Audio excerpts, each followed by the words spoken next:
मैं और मेरा भाई एपोकलिप्स में अपनी जान पर खेलकर 2 स्पिरिट एग बचाने में कामयाब हुए। मेरा भाई बिना किसी झिझके उनमें से फायर फिनिक्स गर्ल को छीन ले गया और मेरे लिए सिर्फ आइस स्नेक गर्ल को छोड़ दिया। लेकिन किसे पता था कि अचानक हाई टेम्परेचर एपोकलिप्स आ जाएगा। आइस स्नेक गर्ल की प्रोटेक्शन की वजह से मैं उस भयानक गर्मी से सुरक्षित बच गया, जबकि मेरा भाई जिस फायर फिनिक्स गर्ल को अपने साथ ले गया था वह अपनी इविल फायर को सहन न कर पाने की वजह से भीषण गर्मी में जिंदा जलकर मर गई। मरने से पहले मेरा भाई मुझे घूरते हुए गालियां देता रहा और मेरी आइस स्नेक गर्ल को भड़काकर उसी से मुझे जिंदा जकड़कर मरवा दिया। जब मैंने दोबारा आंखें खोली तो हैरान रह गया, क्योंकि हम दोनों उसी दिन वापस लौट आए थे जिस दिन दोनों स्पिरिट एग अभी अभी हैच हुए थे। इस बार भी मेरे भाई ने बिना एक पल गंवाए आइस स्नेक गर्ल को छीन लिया। उसे लगा कि अगर उसके पास आइस स्नेक गर्ल होगी तो वह आराम से हाई टेम्परेचर एपोकलिप्स में जिंदा रह पाएगा। लेकिन उसे यह नहीं पता था कि अपनी पावर बनाए रखने के लिए आइस स्नेक गर्ल को हर रोज ताजा खून पीना पड़ता है। पिछले जन्म में उसका मेरा खून आखिरी बूंद तक चूस लेना और फिर मुझे जिंदा जकड़कर मार डालना, वह दर्द आज भी मेरी यादों में ताजा है। मैंने अपने पास खड़ी आइस स्नेक गर्ल की तरफ देखा और अनजाने में ही मेरे शरीर में सिहरन दौड़ गई। बीस्ट क्लैन की परंपरा के अनुसार उन्हें अपने जीवन रक्षक से शादी करनी होती है। असल में मुझे फायर फिनिक्स गर्ल को अपने साथ ले जाना था, लेकिन मेरे भाई को आइस स्नेक गर्ल का ठंडा और डरावना चेहरा पसंद नहीं था, इसलिए उसने मेरी फायर फिनिक्स गर्ल छीन ली। किसे पता था कि सिर्फ 1 महीने बाद पूरी दुनिया का तापमान अचानक बढ़ जाएगा और हाई टेम्परेचर एपोकलिप्स आधिकारिक रूप से शुरू हो जाएगा। जैसा उसके नाम से ही साफ है, आइस स्नेक गर्ल के पास टेम्परेचर कम करने की पावर थी, जिससे वह अपने आसपास 3 मीटर तक का तापमान तुरंत गिरा सकती थी, जबकि फायर फिनिक्स गर्ल उसकी बिल्कुल उलट थी। मेरा भाई मेरी फायर फिनिक्स गर्ल को ले गया, लेकिन आखिर में वही भीषण गर्मी में जिंदा जलकर मर गया, जबकि मैं आइस स्नेक गर्ल की पावर की वजह से उस एपोकलिप्स से बिल्कुल प्रभावित नहीं हुआ। मेरे भाई को लगा कि मैंने उसकी बीस्ट पार्टनर छीन ली है, इसलिए मरने से पहले उसने आइस स्नेक गर्ल को उकसाकर मुझे मरवा दिया। उस समय मैं यह कहना चाहता था कि वह शुरू से ही मेरी थी, लेकिन मेरे भाई ने मेरी बात बीच में ही काट दी और बोला, इस सांप को मैंने हैच किया है, मुझे आइस स्नेक गर्ल चाहिए, फायर फिनिक्स गर्ल तुम ले जाओ। मैंने देखा कि वह बेसब्री से आइस स्नेक गर्ल की पतली कमर को अपनी बाहों में भर चुका था। उसी पल मुझे समझ आ गया कि वह भी मेरी तरह रीबर्थ लेकर आया है। मेरे होंठों पर हल्की मुस्कान आ गई। मैं तो यही सोच रहा था कि फायर फिनिक्स गर्ल को वापस कैसे हासिल करूं, लेकिन मेरे भाई को सिर्फ इतना पता था कि आइस स्नेक गर्ल के पास टेम्परेचर कम करने की पावर है। उसे यह बिल्कुल नहीं पता था कि इस पावर को बनाए रखने के लिए उसे हर दिन इंसानी खून पीना पड़ता है। इतना ही नहीं, उसके जहरीले दांत हर बार खून चूसते समय असहनीय दर्द देते हैं, जहर पूरे शरीर में फैल जाता है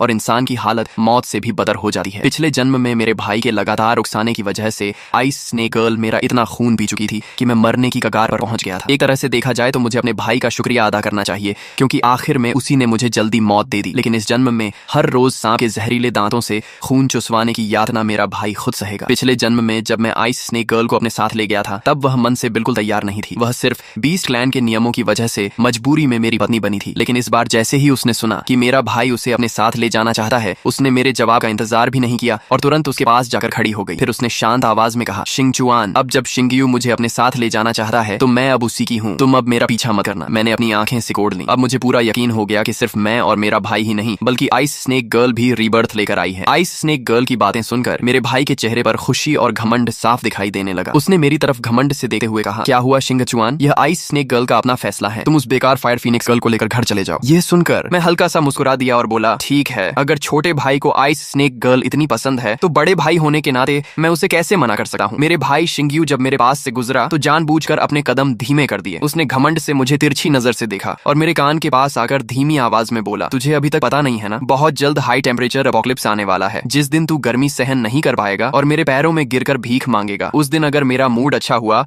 तो मैं आइस स्नेक गर्ल तुझे कुछ दिनों के लिए उधार दे दूंगा। उसकी बात सुनकर मैं मन ही मन मुस्कुराया। उसे अभी तक यह नहीं पता था कि आइस स्नेक गर्ल ने आखिर उसे ही क्यों चुना है। मैंने उसकी तरफ दोबारा नहीं देखा और कमरे के कोने में बैठी उस फायर फिनिक्स गर्ल की तरफ बढ़ गया, जो अभी अभी अंडे से निकली थी। वह अपने पंख समेटे एक कोने में दुखी हुई थी। उसके पंख अभी ठीक से खुले भी नहीं थे, लेकिन उसका पूरा शरीर डर से कांप रहा था। ये ऐसा डर था जो उसकी आत्मा तक में बस चुका था। जब उसने सुना कि मेरा भाई आइस स्नेक गर्ल को अपने साथ ले जा रहा है, तभी उसके चेहरे पर थोड़ी राहत आई, लेकिन उसने फिर भी सिर उठाने की हिम्मत नहीं की। मैं उसके सामने जाकर बोला, चलो। मेरी आवाज सुनते ही फायर फिनिक्स गर्ल बुरी तरह कांप गई और डर कर एक कदम पीछे हट गई। उसने कांपती आवाज में पूछा, शिंगचुआन, क्या आप सच में मुझे अपने साथ ले जाना चाहते हैं? मैंने उसका सिर सहलाने के लिए हाथ बढ़ाया, लेकिन उसने डर के मारे तुरंत अपनी आंखें बंद कर लीं। उसका पूरा शरीर तन गया और उसने खुद ही अपना सिर आगे कर दिया। वह कांपते हुए बोली, मैंने जानबूझकर कुछ नहीं किया, प्लीज मुझे मत मारिए। मेरा हाथ हवा में ही रुक गया। ऐसा लगा जैसे किसी ने मेरे सीने पर भारी पत्थर रख दिया हो। मैंने धीरे से पूछा, मैं तुम्हें क्यों मारूंगा? फायर फिनिक्स गर्ल ने धीरे धीरे सिर उठाकर मेरी तरफ देखा। काफी देर बाद उसने अपनी आंखें खोली। उन आंखों में न गुस्सा था न नफरत, सिर्फ इतना गहरा डर था कि जैसे वह महसूस करना ही भूल चुकी हो। उसी पल मुझे समझ आ गया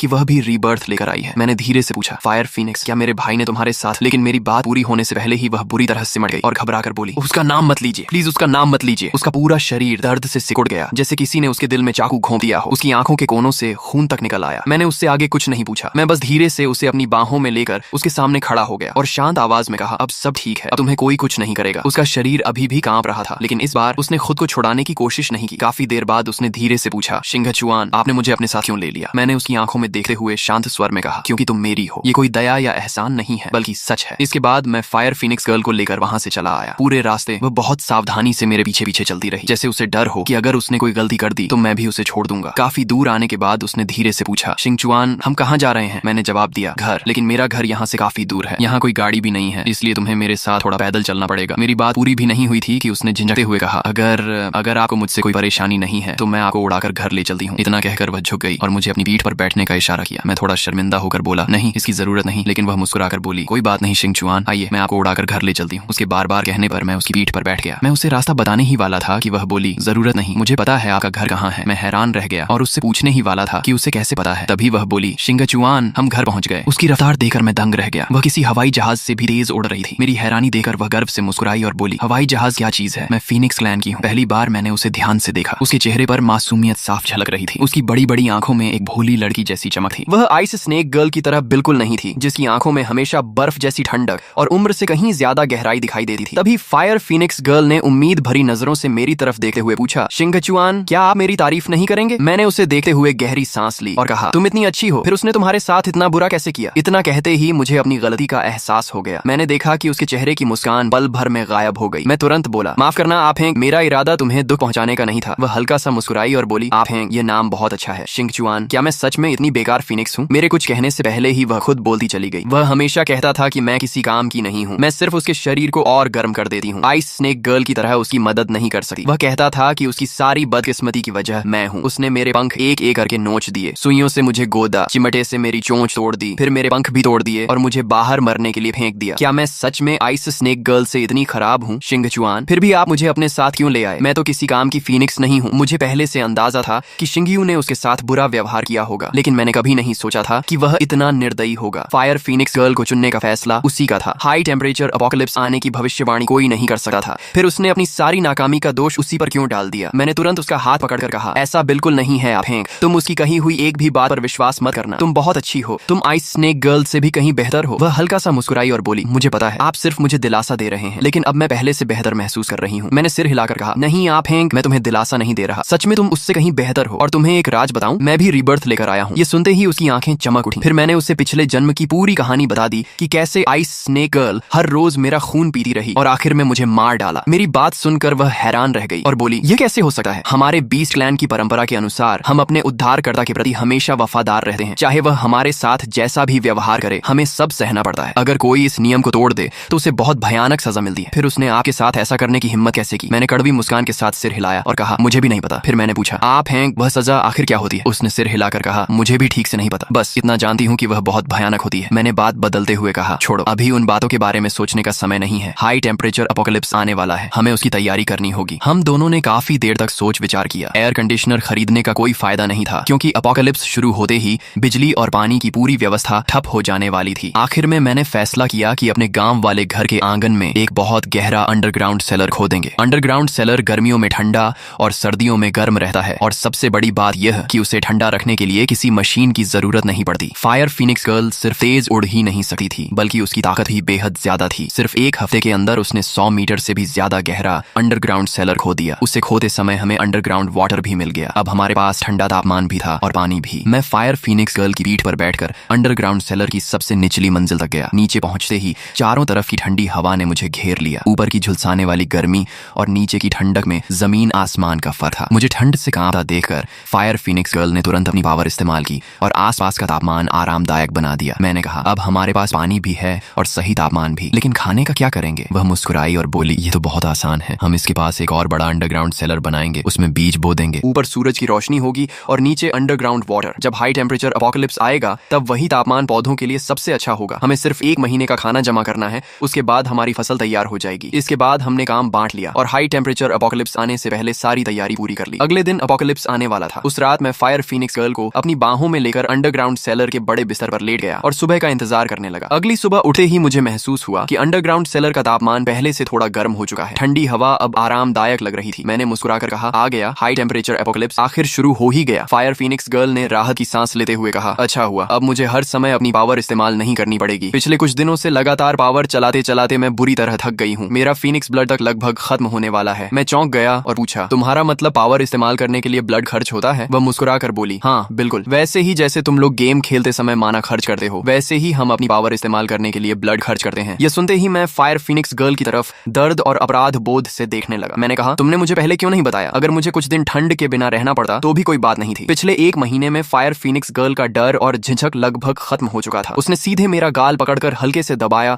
और मुस्कुराते हुए बोली, मुझे पहले से पता था, अगर मैं आपको बता देती तो आप कभी मुझे अपनी पावर इस्तेमाल नहीं करने देते। उसकी बात सुनकर मेरा दिल भर आया। मैं उसे देखता रहा और मन ही मन सोचने लगा कि आखिर बीस्ट क्लैन के दो लोगों में इतना फर्क कैसे हो सकता है। पिछले जन्म में मैंने कभी आइस स्नेक गर्ल से गर्मी की शिकायत तक नहीं की थी। गर्मी उससे खुद बर्दाश्त नहीं हो रही थी, इसलिए उसने जबरदस्ती अपनी पावर इस्तेमाल की, लेकिन उसकी पावर चलती मेरे खून से थी। ये याद आते ही मैंने गहरी सांस ली और धीरे से बुदबुदाया, पता नहीं इस समय शिंगयू की क्या हालत होगी। अगर पिछले जन्म जैसा ही सब हो रहा है तो आज उसके खून चूसने का पहला दिन होगा। अफसोस, उसकी हालत अपनी आंखों से नहीं देख पा रहा। शायद फायर फीनिक्स गर्ल मेरे मन की बात समझ गई थी। वह मुस्कुराई और बोली, भैया मैं आपको कुछ मजेदार दिखाती हूँ। इतना कहकर उसने रहस्यमय अंदाज में मुझे एक ब्रॉन्ज मिरर पकड़ा दिया। मैंने हैरानी से पूछा, यह क्या है? एक साधारण आईना? मैं उसे बार बार उलट पलट कर देखने लगा, लेकिन उसमें कुछ भी खास नजर नहीं आया। तभी फायर फीनिक्स गर्ल ने उस ब्रॉन्ज मिरर पर हल्की सी आग फूंकी। अगले ही पल उसका धुंधला शीशा बिल्कुल साफ हो गया और उसमें अचानक शिंगयू और आइस स्नेक गर्ल दिखाई देने लगे। मेरी उलझन देखकर फायर फीनिक्स गर्ल मुस्कुराई और बोली, ये फीनिक्स क्लैन का ट्रेजर है। इसे तुम इंसानों की भाषा में सर्वेलेंस कैमरा कह सकते हो। फर्क सिर्फ इतना है कि इसे न बिजली चाहिए और न ही नेटवर्क। मैंने सिर हिलाया और ब्रॉन्ज मिरर में दिख रहे दृश्य को ध्यान से देखने लगा। उसमें शिंगयू पूरी तरह पसीने से भीगा हुआ आइस स्नेक गर्ल के सहारे बैठा था और लगातार चिल्ला रहा था, गर्मी से जान निकल रही है, जल्दी अपनी कूलिंग पावर इस्तेमाल करो। आइस स्नेक गर्ल ने हल्के से होंठ भींचे। उसे देखते ही मैं समझ गया कि अब वह अपना असली रंग दिखाने वाली है। उसके चेहरे पर एक अजीब सी मुस्कान उभरी और उसने शिंगयू की तरफ घूरते हुए कहा, शिंगयू तुमने ही मुझसे अपनी पावर इस्तेमाल करने को कहा है, बाद में पछताना मत। शिंगयू बेसब्री से चिल्लाया, जल्दी करो, मैं गर्मी से मर जाऊंगा। लेकिन उसकी बात पूरी होने से पहले ही आइस स्नेक गर्ल ने अपने जहरीले दांत सीधे उसकी बाह में गड़ा दिए। अगले ही पल शिंगयू दर्द से चीख उठा। उसका पूरा शरीर अकड़ गया और वह हिल तक नहीं पाया। मुझे अच्छी तरह पता था कि स्नेक वेनम ने उसकी मोटर नर्व्स को सुन्न कर दिया था, लेकिन उसकी कीमत यह थी कि उसके पेन नर्व्स 10,000 गुना ज्यादा संवेदनशील हो चुके थे। यानी उसे जो दर्द महसूस हो रहा था वह किसी आम सांप के काटने से 10,000 गुना ज्यादा था। शिंगयू का चेहरा दर्द से पूरी तरह बिगड़ गया। उसकी चीखें पूरे अंडरग्राउंड सेलर में गूंज रही थी और उन्हें सुनकर मेरे कान तक सुन्न होने लगे। मैंने तुरंत ब्रॉन्ज मिरर बंद कर दिया। जैसे ही पीछे मुड़ा, देखा फायर फीनिक्स गर्ल मुझे बड़ी अजीब नजरों से देख रही थी। मैंने पूछा, क्या हुआ? अगले ही पल वह दौड़कर मुझसे लिपट गई और अपने पंखों में मुझे ढक लिया। उसकी आवाज कांप रही थी, शिंगचुआन क्या पिछले जन्म में आपके साथ भी बिल्कुल ऐसा ही हुआ था? तब मुझे समझ आया कि वह मेरी तकलीफ की कल्पना करके ही टूट गई थी। न जाने क्यों मेरी आंखें भी नम हो गईं। पिछले जन्म में मेरे माता पिता हमेशा शिंगयू का पक्ष लेते थे। हर बार मुझे ही उससे समझौता करने के लिए कहते थे, लेकिन कभी किसी ने यह नहीं पूछा कि मेरे दिल पर क्या बीत रही है। सच में मेरी परवाह की थी। मुझे रोता हुआ देखकर फायर फीनिक्स गर्ल पूरी तरह घबरा गई। वह बार बार माफी मांगते हुए बोली, ये सब मेरी गलती है, मुझे माफ कर दीजिए। अगर मुझे पहले पता होता कि आइस स्नेक गर्ल ने आपके साथ इतना अत्याचार किया है तो मैं कभी आपको उसके पास नहीं छोड़ी। मैं तो हमेशा यही समझती रही कि उसके पास टेम्परेचर कम करने की पावर है, इसलिए वह आपको आराम से रखेगी। अगर मुझे सच्चाई पता होती तो अपनी जान की बाजी लगाकर भी आपको वापस ले आती। उसकी बातें सुनकर मैं हैरान रह गया। मुझे समझ नहीं आया कि वह ऐसा क्यों कह रही है, लेकिन उसकी बाहों में रहते हुए मेरे मन को पहली बार सुकून मिला। कुछ देर बाद मैंने फिर से वह ब्रॉन्ज मिरर खोल दिया, ये देखने के लिए कि उधर क्या चल रहा है। अब शिंगयू की दर्द भरी चीखें बंद हो चुकी थीं। वह सोफे पर बेहद कमजोर हालत में पड़ा कांप रहा था। आइस स्नेक गर्ल की जीभ उसके चेहरे पर धीरे धीरे घूम रही थी। वह मुस्कुराकर बोली, तुम वाकई काफी सहनशील हो, अपने भाई से कहीं ज्यादा। फिर उसने कांपते हुए शिंगयू की तरफ देखा और बोली, रो क्यों रहे हो? अगर हाई टेम्परेचर अपोकलिप्स में मैं तुम्हारे साथ न होती तो क्या तुम इतनी आराम से जिंदा रह पाते? तुम्हारा भाई शिंगचुआन तो मेरे बिना अब तक गर्मी से तड़प तड़प कर मर गया होगा। उसकी बात सुनकर मैं बस आंखें घुमा कर रह गया। सच तो यह था कि मैं इस समय पहले से कहीं ज्यादा आराम में था। तभी शिंगयू जैसे कुछ सोचकर बोला, क्यों ना मैं किसी बहाने शिंगचुआन को यहाँ बुला लूं, फिर तुम उसका भी खून पी लेना। लेकिन अगले ही पल उसने खुद ही सिर हिलाया, नहीं, अगर वह यहाँ आ गया तो उसे भी तुम्हारी पावर का फायदा मिल जाएगा। मैं तो चाहता हूँ कि वह गर्मी से तड़प तड़प कर मरे, फिर मेरे पैरों में गिरकर मुझसे भीख मांगे। उसकी बातें सुनकर मैंने बेबसी से मुस्कुरा दिया। आज तक मुझे समझ नहीं आया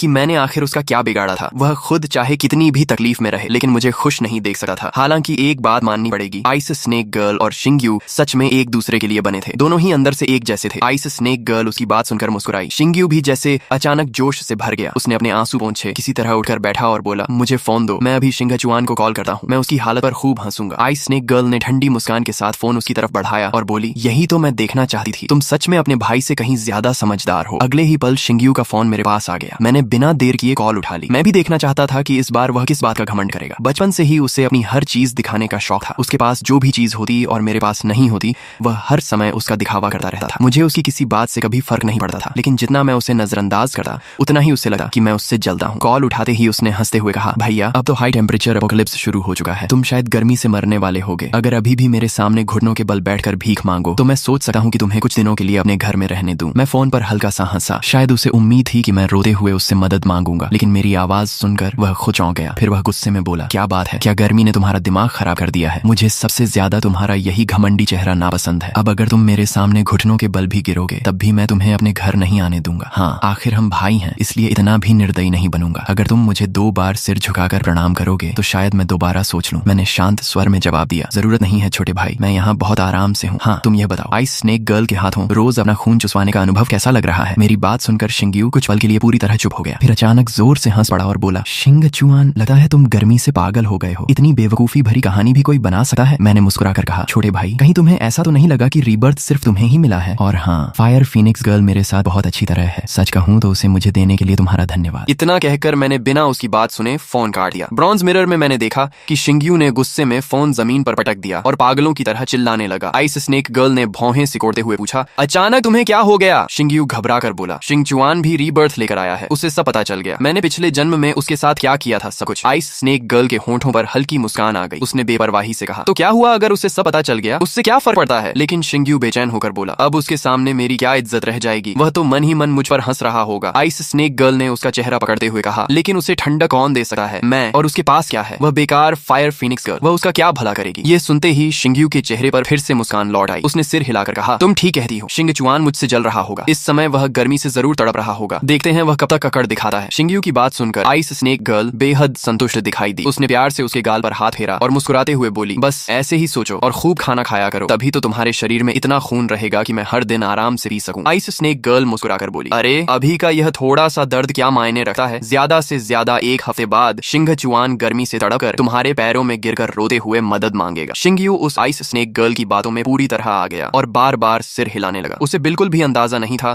कि आइस स्नेक गर्ल को सिर्फ उसका खून नहीं चाहिए था, बल्कि उसका असली मकसद उसकी सोल थी। पिछले जन्म में आइस स्नेक गर्ल को मेरे खून से अपनी पावर बनाए रखने के बाद भी एक सोल की जरूरत थी, लेकिन उसे किसी ऐसे इंसान की सोल चाहिए थी जो उसके जैसा स्वार्थी और निर्दयी हो। सिर्फ ऐसी सोल ही उसकी पावर को हमेशा के लिए स्थिर रख सकती थी। मेरी सोल उसकी शर्तों पर खरी नहीं उतरती थी, इसलिए उसने मुझसे कहा था कि मैं किसी तरह शिंग्यू को उसके पास ले आऊं। मुझे अच्छी तरह पता था कि अगर मैंने अपने भाई को वहां पहुंचा दिया तो उसे कैसी भयानक यातना झेलनी पड़ेगी, इसलिए मैंने साफ मना कर दिया था। लेकिन शिंगेयू ने उल्टा यही समझा कि मैं उससे जलता हूं और उसे अच्छा नहीं देख सकता। उस समय तक मैं उसे अपना छोटा भाई मानता था और हमारे भाईचारे की इज्जत करता था, लेकिन अपनी मौत के बाद ही मुझे समझ आया कि उसके दिल में मेरे लिए जरा भी अपनापन नहीं था। इस जन्म में मैंने तय कर लिया था कि अब मैं उसे कभी नहीं रोकूंगा, उसे जो करना है करने दूंगा। इसके बाद मैं और फायर फीनिक्स गर्ल कई दिनों तक बहुत सुकून से रहे। इस दौरान शिंगयू कई बार मुझे फोन करके अपने आराम की जिंदगी का दिखावा करता रहा। शुरू में मैं उसकी बातें चुपचाप सुन लेता था, लेकिन बाद में जब वह हद से ज्यादा परेशान करने लगा तो मैंने उसे वीडियो कॉल पर अपना अंडरग्राउंड सेलर दिखा दिया। मेरी रहने की जगह देखकर उसका चेहरा तुरंत काला पड़ गया। उस दिन के बाद उसने मुझे फोन करना लगभग बंद कर दिया और मेरी जिंदगी फिर से शांत हो गई। लेकिन न मैं और न ही फायर फीनिक्स गर्ल ये समझ पाए कि एक नया संकट धीरे धीरे हमारी तरफ बढ़ रहा था। एक रात हम दोनों अंडरग्राउंड सेलर में सो रहे थे कि अचानक मेरे चेहरे पर गिरती बारिश की बूंदों से मेरी आंख खुल गई। मैंने ऊपर देखा तो हैरान रह गया। इतने दिनों से झुलसाने वाला और बिल्कुल सूखा आसमान अचानक बारिश बरसा रहा था। अच्छी बात यह थी कि बारिश का पानी गर्म तो था, लेकिन इतना नहीं कि उसे सहा न जा सके। उसका तापमान लगभग 20-25 डिग्री के आसपास था। शुरुआत में हमने इस पर ज्यादा ध्यान नहीं दिया, लेकिन वह बारिश लगातार कई दिनों तक बिना रुके होती रही। अंडरग्राउंड सेलर में पानी धीरे धीरे भरने लगा और कुछ ही दिनों में वह हमारे टखनों तक पहुंच गया। फायर फीनिक्स गर्ल ने मुझसे कहा कि मैं नीचे ही रहूं,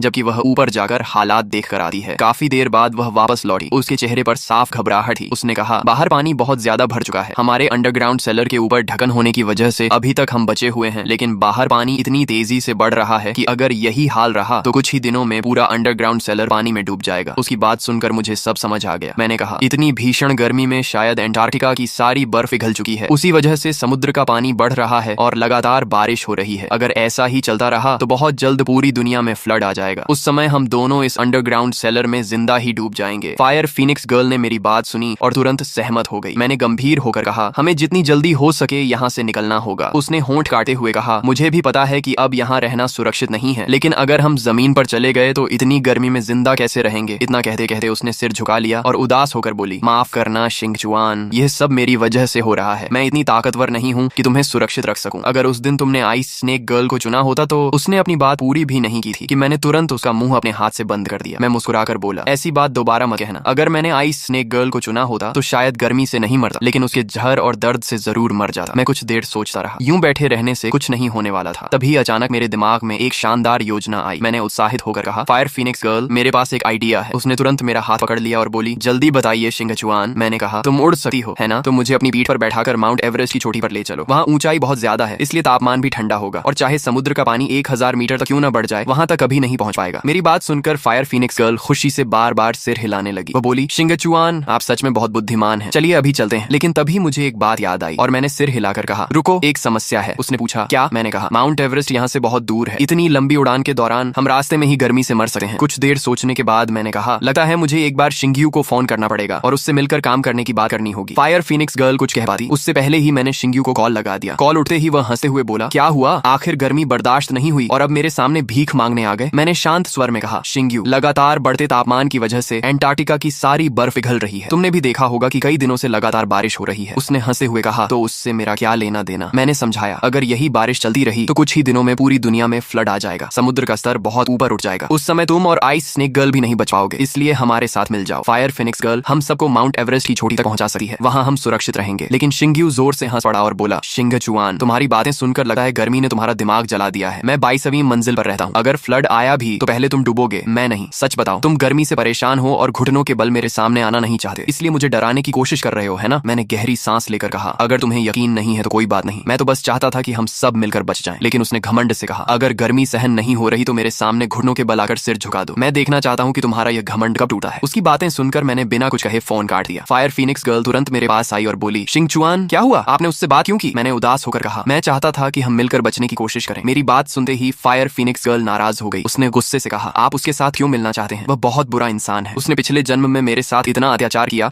और उसी की वजह से मैं आपसे अलग हो गई थी। उसका फूला हुआ चेहरा देखकर मुझे हंसी आ गई। मुझे हंसता देखकर वह और ज्यादा नाराज हो गई और बोली, आगे से कभी उससे बात मत करना। पिछले जन्म में मुझे अंडे से आपने निकाला था, लेकिन वह मुझे जबरदस्ती अपने साथ ले गया। इतने दिनों तक मैं उसे ही अपना उद्धारकर्ता समझती रही। बाद में मुझे पता चला कि वह तो मेरा असली उद्धारकर्ता था ही नहीं। मैंने हैरानी से पूछा, तुम्हें कैसे पता चला कि तुम्हें अंडे से मैंने निकाला था? वह मुस्कुराकर बोली, क्योंकि जब आपने मुझे हैच किया था तब आप गाना गा रहे थे। आपकी आवाज भले ही बहुत खराब थी, लेकिन वही आवाज मुझे हमेशा याद रही। बाद में जब शिंग्यू को गाते सुना तो मुझे समझ आ गया कि वह मेरा उद्धारकर्ता नहीं हो सकता। मैं कई बार चुके से आपके पास वापस आना चाहती थी, लेकिन फिर हाई टेम्परेचर अपोकलिप्स आ गया। मैंने सोचा आइस स्नेक गर्ल के साथ आप खुश होंगे, इसलिए मैं चुप रही। मुझे क्या पता था कि उसने आपके साथ इतना बुरा किया होगा। उसकी बात सुनकर मैं शर्म से मुस्कुरा दिया। फिर मुझे अपनी और उसकी हालत याद आई। अगर हम गर्मी से नहीं मरे तो फ्लड में डूब जाएंगे। मैं अनजाने में फिर से आह भर बैठा। मैंने धीरे से कहा, लगता है दोबारा जिंदगी मिलने के बाद भी हम पिछले जन्म वाली किस्मत से नहीं बच पाएंगे। फायर फीनिक्स गर्ल ने हैरानी से मेरी तरफ देखा और बोली, आप ये क्या कह रहे हैं? मैं आपको माउंट एवरेस्ट की चोटी तक पहुंचा दूंगी। मैंने सिर हिलाकर कहा, रास्ता बहुत लंबा है, हो सकता है हम वहां पहुंचने से पहले ही गर्मी से मर जाएं। इसलिए मैं चाहता था कि आइस स्नेक गर्ल